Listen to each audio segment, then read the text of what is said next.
Good morning, everybody. My name is Jim. I'm an alcoholic. Hi, Jim. Welcome back to the second day of this, what we call the Big Book Stays Alive. To give you a little bit of history of how this started, I had the opportunity to have a sponsor for many years named Joe. And some of y'all know of Joe and Charlie. And I had the opportunity to be under his tutelage and under his feet, learn about this big book. Charlie died in 2010. Joe died in 2014. At the state conference in Oklahoma City in 2017, a guy who Charlie had sponsored named David, he and I were sitting in a hospitality room and just realizing that now people 1 to 5 years have not even heard Joe and Charlie. So he said, well, hell, let's just do it.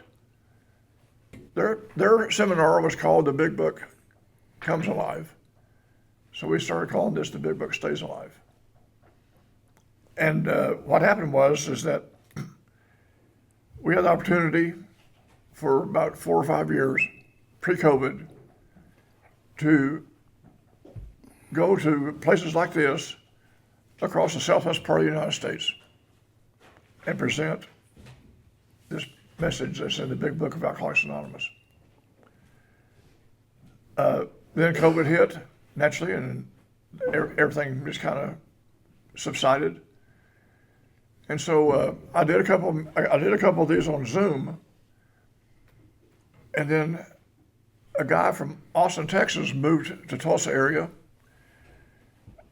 and a guy named Josh introduced us. And turned out that this guy had been under the tutelage of some great big book thumpers down there in the Austin area.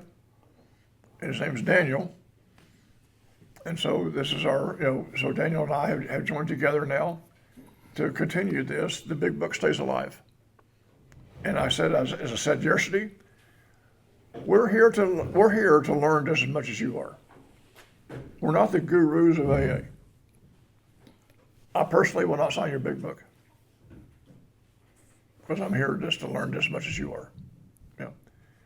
So the point is today, as we start this time together, as we open our books together, we can see what God has done for us and through the 12-step process, and just go from there. Okay. So let's just have a good time and. Let's start. You got anything, sir? Well, my name's Daniel Hacker, and I'm grateful for the committee to invite us up here to do this. And thank you for the people that prepared the food and all and set this meeting up for us. And, I just want to thank Jim for, giving me the opportunity to be able to help him present this. Like I said yesterday, this is my first time actually setting up here on the podium doing this with Jim. So, I know I'm in a safe place because I know I won't be judged, So, but anyway, I mean, it's all about the big book. It's all about the program of recovery, and the things that we do to stay sober today. The few simple steps, right? The things that we do on a regular daily basis to perfect and enlarge our spiritual life. Because we all know that if we could have done this by ourselves, we wouldn't have to be here at all. So therefore, that probably means that we don't have the power to overcome this seemingly hopeless disease, and we need help. So this book guides me to that power. It gives me small bites to chew on. It's not like they throw this power down my throat immediately. They slowly give it to me, and I'm able to recognize the opportunity that I can attach to that power at my own level. The book talks about however inadequate. Inadequate was really good for me when I got here. On simple terms. It doesn't make it too hard for us to connect. You know, it's really simple stuff. But I don't recognize it being simple unless I am guided by somebody that already has been guided. And we call that guy a sponsor. So, because this book is it's not a novel, it's a textbook. You know, and the textbook is a transformation of information from one person to another. That's right. So I really can't do it on my own, nor can I understand or comprehend this book on my own much. Now, yes, they did back in the day be able to just take the literature home and recover. But I also feel like that it was a different day back then, and the desperation was different than what we have today. So, if I was to say anything, it'd be get a sponsor that's had a spiritual awakening, so that he can guide you to one. It'd be pretty tough for somebody to guide you to something that they've never had. So, you know, ask questions about your sponsor, about the person that you're going to think about talking about being your sponsor, you know, so you know that he's going to guide you in the right place, because the attachment to the power is where it's at. And then once we get attached to that power, it really starts when we get into that 12th step, when we start sharing this message with another man or another woman. And we can use our chaos in our lives to connect with them, to show them the way that we've been gratefully shown. So thank you. Thank Jim, you. let's get started. Let's go ahead and get started. Let's go to page 84. As we concluded yesterday, when we read the 9-step promises,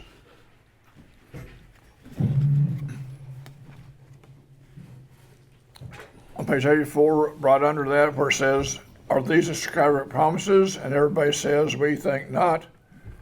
They've been fulfilled among us, sometimes quickly, sometimes slowly. They will always materialize if we work for them." There's a caveat there, meaning you're not going to get these promises by coming here and hooping, hollering, chanting during them. Okay, Can't get it by osmosis either. that's right. So, so in the next paragraph, this thought brings us to step 10, which we continue to take personal inventory and continue to set right any new mistakes as we go along. Does that sound like maybe 4 through 9? Now look at this. We vigorously commence this way of living as we have cleaned up the past. That's step 9.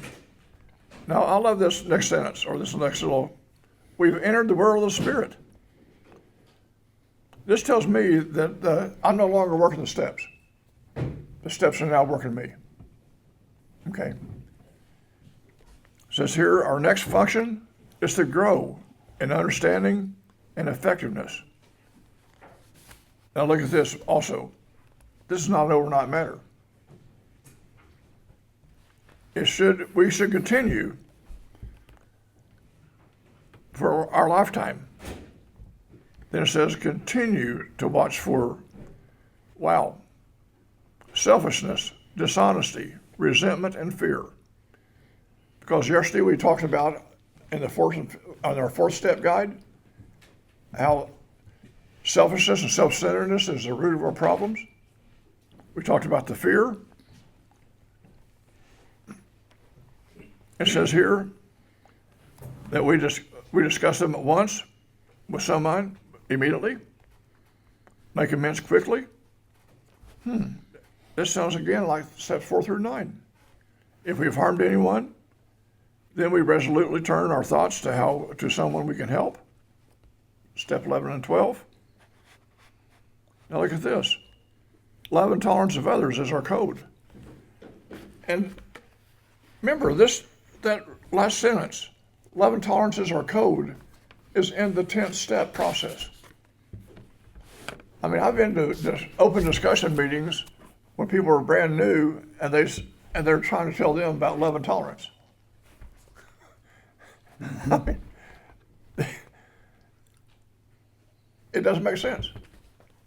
When you're brand new, and, and they're telling you to love everybody and tolerate everybody. No, this happens as a result of the 12-step process, what we've done so far. Step one, 2, and 3, I've got myself right with God, of my understanding. 4 through 7, I've got myself right with me. Step 8 and 9, I got myself right with you. So if I'm right with my God, I'm right with myself, I'm right with you, I can go out there in that real world. And now the steps are now, I'm no longer working the steps are working me. Okay. It says here that I get to continue to watch for these things that have been blocking me from God from the very, very beginning. I've learned through my own experience that God's a gentleman, and He's going to reveal to me what I need to be, what's going to be revealed. What was on my first inventory, then I did another inventory and another inventory, and every time it was revealed more and more and more of all this stuff. Okay. But again, though, it says here, and we're going to read now what's called the 10-step promise on the bottom of page 84. We have ceased fighting anything or anyone, even alcohol. For by this time, sanity will have returned. We will seldom be interested in liquor. If tempted, we recoil from it as from a hot flame.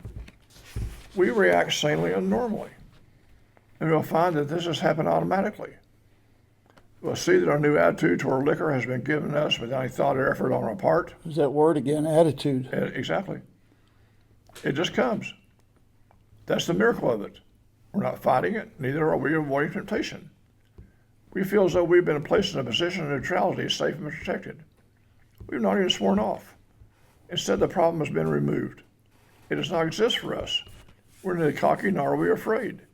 That is our experience. This is how we react as long as we keep in fit spiritual conditions. Now remember, in step 2, we talked about being restored to sanity.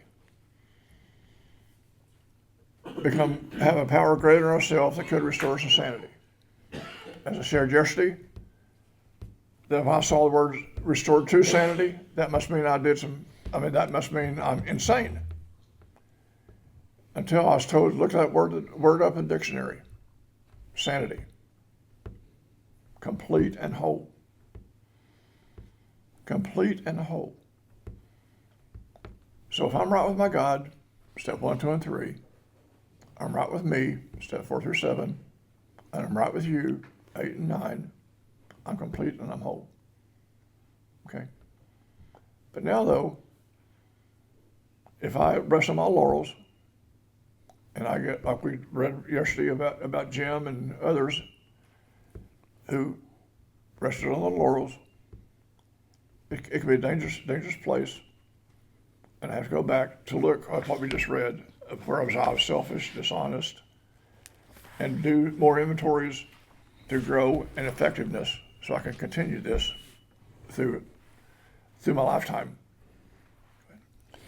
Yeah, so I just want to bring up a few things in that were built. Jim was talking about there. It's so the 10th step. You know, as we read in there, there's some words in there. You know, continue. Right? I've got to do this. I don't just stop. I don't graduate. It's a continuance, right? And vigorously. You know, vigorous. You know, how am I going at this work? Is it just casual? Or am I really vigorously going at it? You know, because I don't know about anybody else, but, you know, I went at, you know, my alcohol. You know what I mean? It was a goal, you know, to get to the bitter end, you know. So how am I doing with what I'm doing today? You know, not today, not last year, not the year before, but today, you know, to bring it to current. And then also it talks about, it was brought to me that this part of this book right here is there's 5 steps to success in this paragraph. Mm-hmm. That's right. And I want to just go over those with you, right? So it says continue to watch, right? Well, wait a minute, hang on a minute. This is not an overnight matter. It should continue for a lifetime, right? On the page before, on 83, on the very top, the first sentence says, yes, there is a long period of reconstruction ahead. How long is that reconstruction? It should continue for a lifetime, right? So here we go. Continue to watch for what? Selfishness, dishonesty, resentment, and fear, right? That's step 1 of the 5 steps of success. When these crop up, step 2 is we ask God to remove them, right? Step 3, we discuss them with somebody immediately. Step 4, and always step 4, is we make amends quickly if we've harmed anybody. And then step 5 is we resolutely turn our thoughts to someone else. Now, say for instance, I'm at work, right? Got things going on in my head, you know what I mean? Because, I got 2 brain cells. I got a lot of room to work in there. They bump into each other every now and then, and I just go nuts, right? It's like a pinball machine up there, And I'm in an area about the size of this desk, and I lose my pencil, and I can't find my pencil, but it's laying right there. I am not present. My employer's paying me to be present, to be working. I am not present. That pencil's right there, but I cannot see it because I'm so worried about what I got going on up here. I can just take a moment, go through these 5 steps to success, right? And before I get through with it, I can see my pencil. Because what I've done is I've seen my part, right? I've asked it to be removed, right? I can't discuss it with somebody immediately because I'm being paid, right? But I know that that's what I'm going to do as soon as I get a break, right? So these things, I can do that, right? Love and tolerance is my code. If I'm not present, listen, I'm not going to have any love or tolerance for anybody. Even the ambulance, driving down the freeway, right? Lights are going, right? He comes around me, he cuts me off and hits the exit. You're so fresh, and you know what I mean? But that could be somebody's kid in that thing, right? But here I am. If I'm not present, nobody else comes into mind, And love and tolerance is our code, I have to practice that. That is not my default condition. My default condition is selfishness. I have to deliberately go at love and tolerance, right? And it says,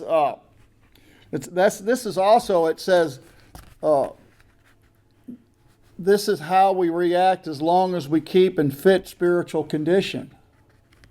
Well, how do I keep in fit spiritual condition? We just talked about it just now.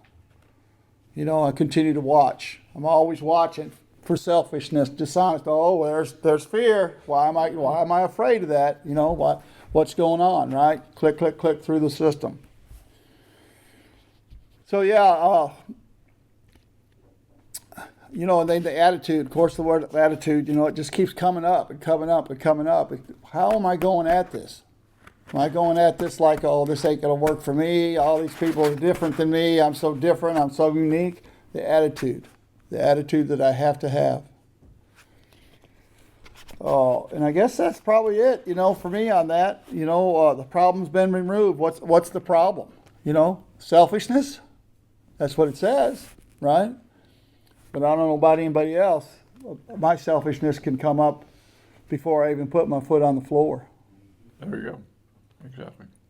Right? Who is the guy that's putting his foot on the floor? Is it the guy looking for coffee? Is it the guy to do the prayer and meditation? Is it the guy that's pissed off at his kid for doing something that he used to do himself the day before? Which guy or which gal is putting their foot on the floor first? Right? Exactly. Did you say those 5 things again in that paragraph? I can. It says continue to watch. The first step is continue to watch for selfishness, dishonesty, resentment, and fear. That's the first step. And the second step is when these crop up, what do? We ask God to remove them. And the third is we discuss them with somebody immediately. And the fourth is make amends quickly if we harmed anyone. And 5 is resolutely turn our thoughts to someone we can help. Yeah, Resolutely turning my thoughts to someone we can help, I can pray for somebody. there you go. And You know what plus, I mean? and plus, it gets me out of me. You know, always when I've never sat across the table from another human being sharing this and ever thought about myself. That's probably the only time that I never think about myself, is when God puts a person in my life and I have the honor to pull somebody through this work. Yep. That's probably the only time you'll ever see Daniel with selflessness. Although I've seen it all my life. My mother was selfless. You know, she prayed for 20 years every day to get for her 3 kids to be clean and sober and back with the power. And before she passed away, we all were. We all still are. Commitment. Right? Do I have commitment? Am I committed to what I'm doing today? Exactly. It says here,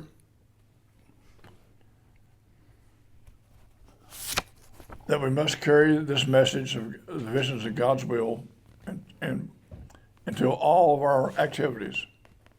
How can I best serve thee? Thy will, not mine, be done. These are thoughts which must go with us constantly. We can exercise our willpower along this line all we wish. It is a proper use of the will. Now remember, the word will, remember in step 3 how we made a decision to turn our will and our life over to the care of God? Thoughts and actions? Thoughts. The will is our thoughts. Turn our will and our life over to the care of God. And I'm sure some of you maybe have experienced this. I have in the past couple of years. A death in the family, and you go to the attorney, and the attorney pulls out a piece of paper, and it's called the last will and testament. And the first sentence is being a sound mind. Mm-hmm. What was I thinking at that time? The will. I'm turning my will and my life over to the care of God. It says here, though, that we can exercise our willpower along this line all we wish. It's the proper use of the will, the thinking. Okay? Much has already been said about receiving strength, inspiration, and direction from Him who has all knowledge and power. If we have carefully followed directions, we've begun to sense the flow of His Spirit into us. Now remember, the paragraph right above that says that we've now entered the world of the Spirit, and now we're beginning to feel the Spirit. Okay? We're beginning to feel how the steps are now working us. Okay? It says here that we begin to feel the sense, the flow of His Spirit in us. To some extent, we have become God conscious. We've begun to develop His vital sixth sense. And remember, yesterday we talked about the fourth dimension. Now we're in it. But we must go farther, and that means more action. So now we're going to get into step 11, which is prayer and meditation. It says step 11 suggests prayer and meditation. We shouldn't be shy on this matter. Better men than us are using it constantly. It works at the proper, what's that word? Attitude. My gosh. My goodness. Look at that. It's everywhere. And work at it. It would be easy to be vague about this matter. Yet we believe we can make some definite and valuable suggestions. And again, these are suggestions, okay? So it's going to tell us what we do at night. When we retire at night, we constructively review our day. Now this right here, sometimes people say this can be used as a 10-step inventory. Some people say this can be used as 11-step. It doesn't matter. Just do it. Yeah. Well, it says 11th step, I know, exactly. but the 10th step is the 5 steps of success. Exactly. Let's not get them confused. Exactly. So anyway, it says here, when we retire at night, we constructively review our day. Where have we been resentful, selfish, and dishonest?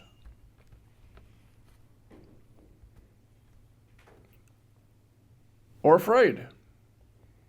Do we owe an apology? Have we kept something to ourselves which should be discussed with another person at once? Oh my gosh, look at this next one. Or are we kind and loving toward all? And here a few years ago, in my meeting at my home group, that one sentence hit me hard, like a gut punch. I can be courteous to you in a meeting. I can be courteous to the clerk of the Quick Trip. I can be courteous to the waitress. And then go home and be a total asshole. Was I kind and loving toward all? And when I started realizing this and seeing this, I had to really make some major adjustments. Getting with my sponsor and to see how I could be when all meant all, if that meant even at home. Okay. It says here, what could I have done better? Now, this is kind of a little exercise that you can do on your own. What could I have done better? Was I thinking of myself most of the time? Yes. Mm-hmm. Or was I thinking of what I could do for others? Maybe, if I got something out of it. We'll be back into the stream of life. But we must not be careful. We must be careful not to worry, remorse, or morbid reflection, for that would diminish our usefulness to others. After making our review, here's a prayer for the 11-step prayer.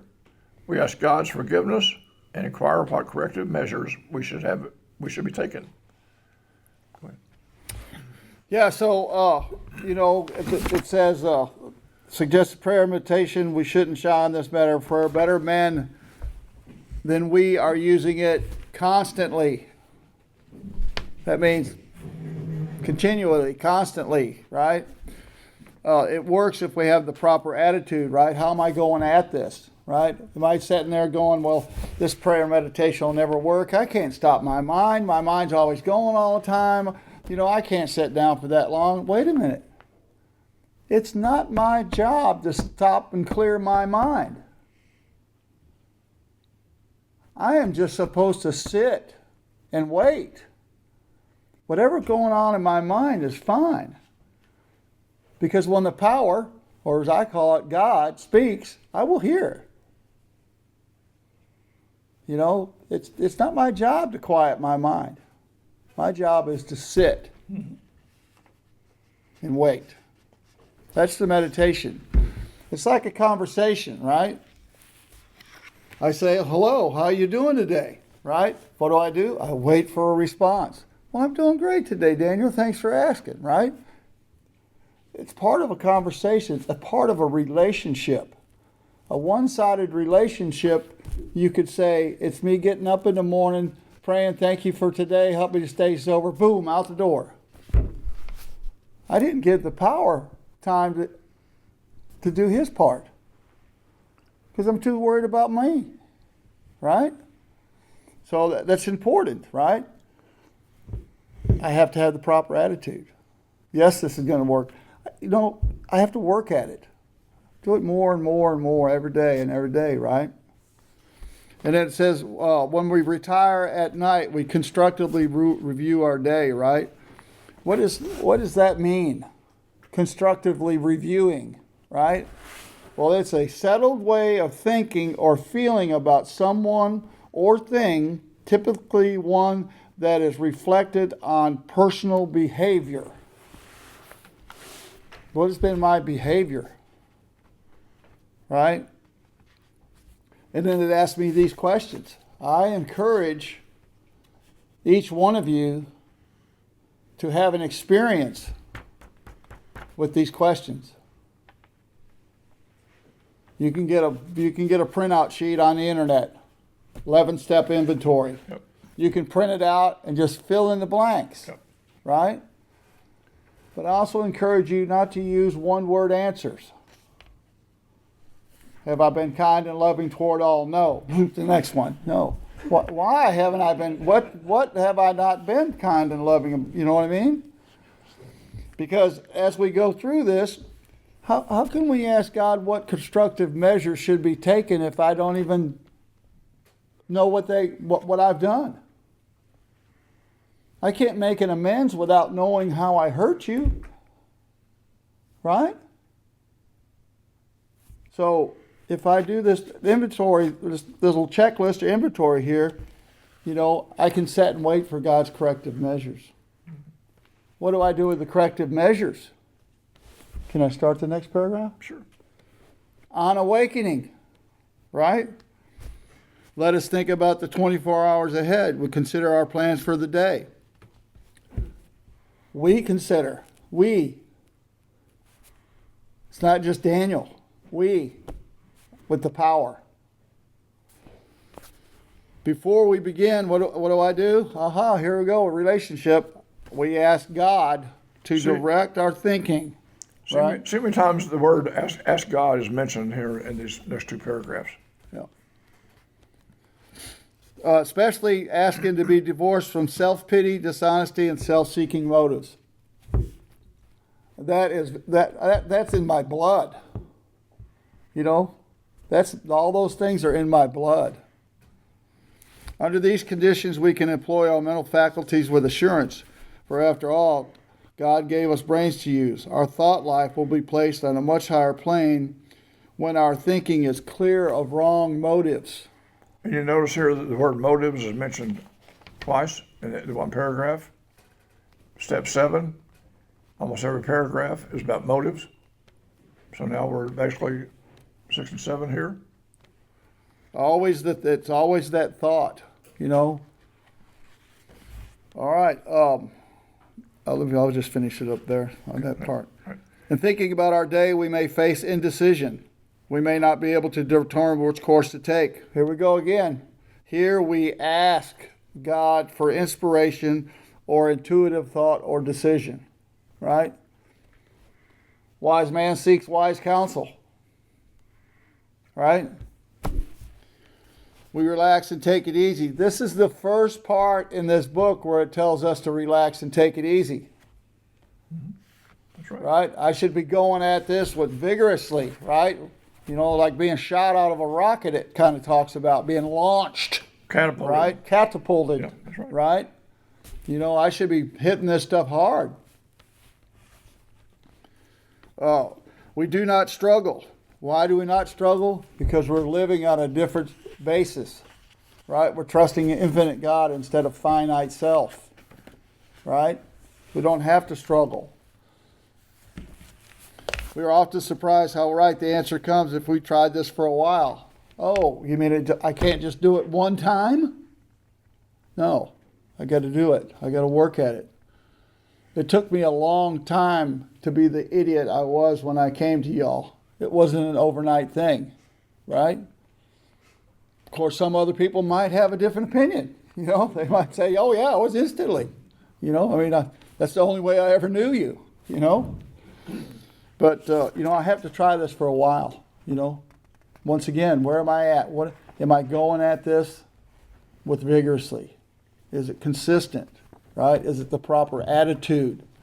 Am I doing it on a daily basis, right? Daniel, I got a quick question for you. Sir. So, at night, we got resentful, we got selfish, we got dishonest, we got afraid. Uh-huh. And then upon awakening, we have self-pity, dishonest, self-seeking motives. Right. Going back to steps 6 and 7. Uh-huh. Step 6, I asked God Uh-huh. to remove these defects. Right. Both Right. willingness and sex. But this is a fact I have to face as an alcoholic. Yeah. Is even though I am willing to have those defects removed, I am going to still struggle with these defects, and I've got to depend upon God on a daily basis. That's right. Exactly. To help me with these defects. That's right. You're exactly right. Exactly. So Because see, we're going to read here at the top of the page of page 7. What used to be the hunch or the occasional inspiration usually gradually becomes a working part of the mind. Now here it is. Being still inexperienced and having just made conscious contact with God, it is not probable that we're going to be inspired at all times. Period. We're human beings. We have something called self-will. One time, this is very personal to me, I sponsored a guy one time who went through the steps and then started to church, which is wonderful, but he had a very, very profound, deep spiritual experience. I mean, blind light, Bill Wilson type experience. Because he didn't have that every day, and some idiots that were trying to teach him that this is the way it's going to be every day, he said, well, this crap doesn't work. Mm-hmm. A year later, he committed suicide because he couldn't understand why it didn't work all the time. Yeah. So that's why I said it's so important to remember this, that we're not going to be inspired at all times. Yeah. I mean, we're human beings. We have something called self-will. Jim, Yes. I'm an alcoholic, my name's Gary. Don't you think that is similar to when we took that first drink? You know, we feel that spirituality and we think it's gonna be there all the time, just like that first drink gave us that first buzz. Exactly. Spirit versus spirit. But we also kept working at our drinking too. Exactly. So am I going to keep working at doing prayer and meditation? Right. It says though, being inexperienced and having just made constant contact with God, we're not going to be. It's not probable that we're going to be inspired at all times. And here, like I said, this guy, we may pay for this presumption in all sorts of absurd actions and ideas. Man, oh man. Yeah.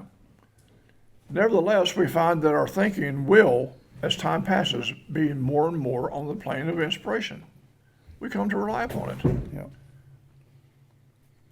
says here, we usually conclude the period of meditation with a prayer that we have been shown through the day, what our next step is to be. You know, and if you're new in here especially, I mean, God's a gentleman. God's patient. When I came into Alcoholics Anonymous at age 36, and I graduated out of the beginner meeting to the big boy table, and it was on step 11.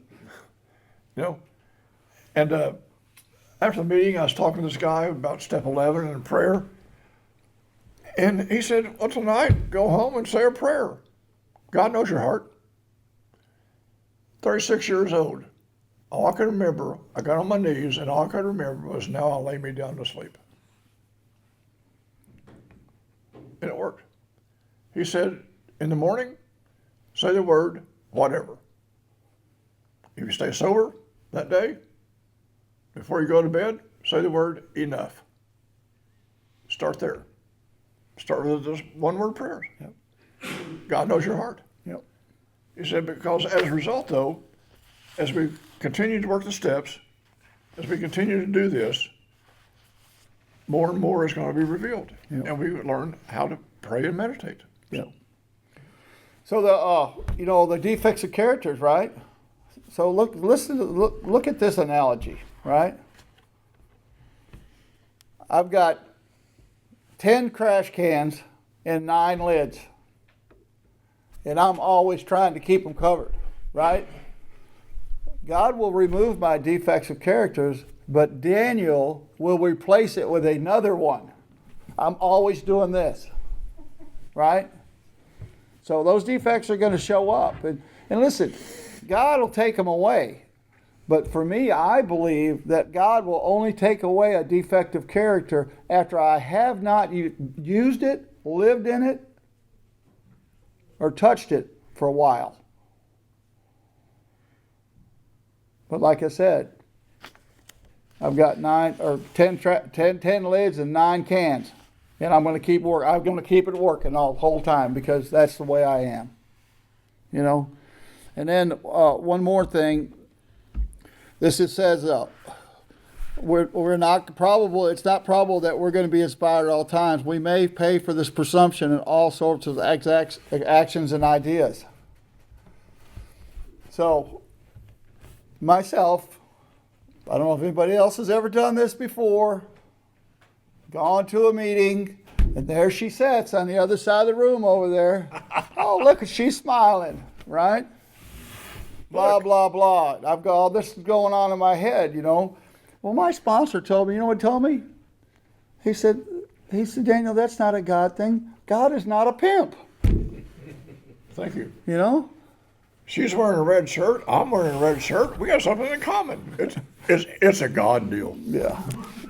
God's not a pimp. In the movie, man shows up in the driveway.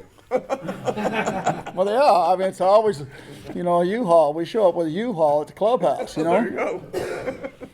I mean, I've never done it more than 4 or 5 times. All right, we usually conclude this period of meditation with what? A prayer, a conversation, a relationship. That we be shown all through the day what our next step is to be. Right? Because if I'm driving the bus, we're all going to the wrong place. That we be given whatever we need to take care of such problems. Now look here in the next few paragraphs how many times it says we ask. We ask especially from freedom from self-will. Remember, because that's my default. And are careful to make no request for ourselves only, because that's for me, it's the most important. So I have to diligently not do that. We may ask for ourselves, however, if others will be helped. We are careful never to pray for our own selfish ends. Many of us have wasted a lot of time doing that, and it does not work. You can easily see why, right? If circumstances warrant, here we go again, we ask our wives, this relationship, or our friends to join us in morning meditation. If we belong to a religious denomination which requires a definite morning devotion, we attend to that also. If not members of religious bodies, we sometimes select and memorize a few set prayers which emphasize the principles we have been discussing. There are many helpful books. Suggestions about these may be obtained from one's priest, rabbi, minister, or rabbi. Be quick to see where religious people are right. Make use of what they offer. There you go. Remember yesterday when we said that Alcoholics Anonymous is not religious, but it's also not anti-religious? 5 times in this reference, in our first 164 pages, it refers to a person maybe choosing to go back to church. You know, so use it. I mean, these people have been around for thousands of years, way before we were.